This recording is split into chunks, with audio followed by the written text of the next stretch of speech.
La dernière journée de saison régulière, 26e journée du top 14 au Matmut Stadium de Gerland. Le Loup face au Racing 92, deux équipes qui n'ont plus d'enjeu de qualification ni concernées par la course au maintien, mais qui veulent terminer leur saison sur une note positive, à l'image des joueurs qui vont quitter le club comme Semi Radradra côté lyonnais, qui ouvre le bal dans ce début de partie, qui marque le premier essai à la réception d'un joli coup de pied de l'ancien joueur du Racing, Martin Méliande, pour le 5-0 puis 7-0 après transformation. Autre joueur qui va quitter le club lyonnais, David Niniashvili, qui soigne Sader, le géorgien, par un exploit individuel, une magnifique course pour servir sur un plateau Monti Ioane, l'international italien, pour le deuxième essai d'Egon.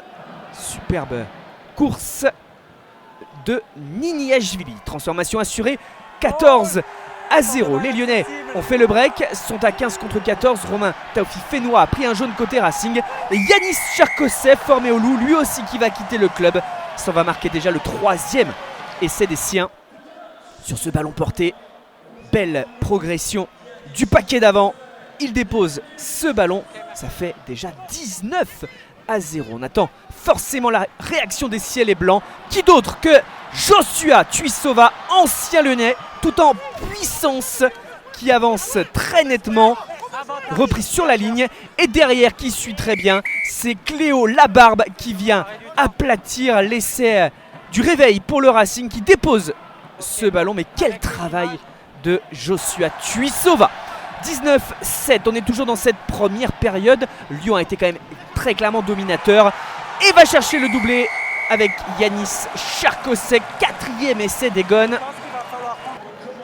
Les Lyonnais, pour l'instant, à qui tout sourit, détaché au tableau d'affichage. On est toujours dans cette première période et le Racing, mine de rien, sur quelques coups. Tuisova, la remise pour Arundel, les trois quarts combinent très bien et Sam James va marquer l'essai avant de regagner les vestiaires. Un essai important, ça permet quand même au Racing de rester dans la course. Il peut lever le point. Bon travail des trois quarts et de ses coéquipiers qui permettent de jouer les surnombres sur les extérieurs. C'est bien senti. Le ballon déposé, la transformation a été assurée. Le score à la pause est de 24-14. 10 points de retard pour le Racing, qui s'en sort plutôt bien, qui s'en sort même très bien sur cette situation. Les Lyonnais joueurs, trop joueurs peut-être. L'interception de Henry Arundel, l'international anglais, peut filer seul dans l'embut adverse et marquer l'essai qui relance complètement les débats. 24-19 puis 24-21. Après la transformation, on revoit surtout cette interception. Plus que 3 points d'écart entre les deux équipes.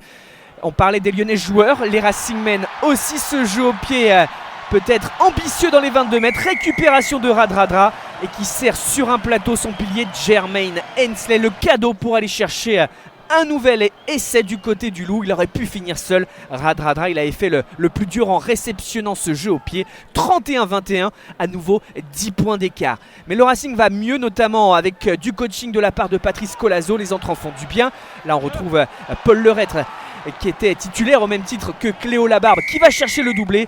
Mais globalement, le Racing va mieux. Un peu oxy, hein. Il y a de longues séquences de jeu dans cette seconde période. Match spectaculaire, on le répète, hein, du fait aussi que les deux équipes peuvent jouer un peu plus libérées. Et le Racing revient à hauteur. Il y a eu des points inscrits au pied sur pénalité. Et là, nouvelle situation importante. Henry Arundel va chercher le doublé lui aussi à la réception de ce coup de pied côté gauche. 34-33. Très joli coup de pied, parfaitement dosé, qui permet de créer le décalage. Ballon déposé ensuite. Plus qu'un point d'écart. Il reste un peu moins de 20 minutes à jouer dans ce match. Le Racing cette fois-ci dominateur, en puissance.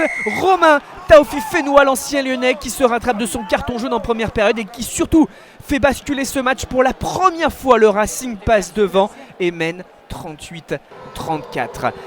Au jeu des coups de pied de pénalité également, le Racing s'est détaché. La sirène retentit, le Racing va faire un coup. Et pour la dernière de Henri Chavancy, ultime pénalité. Ultime point pour ce grand monsieur, félicité par ses coéquipiers. Succès de prestige du Racing 92 au Matmut Stadium de Gerland face au Loup, 47-34.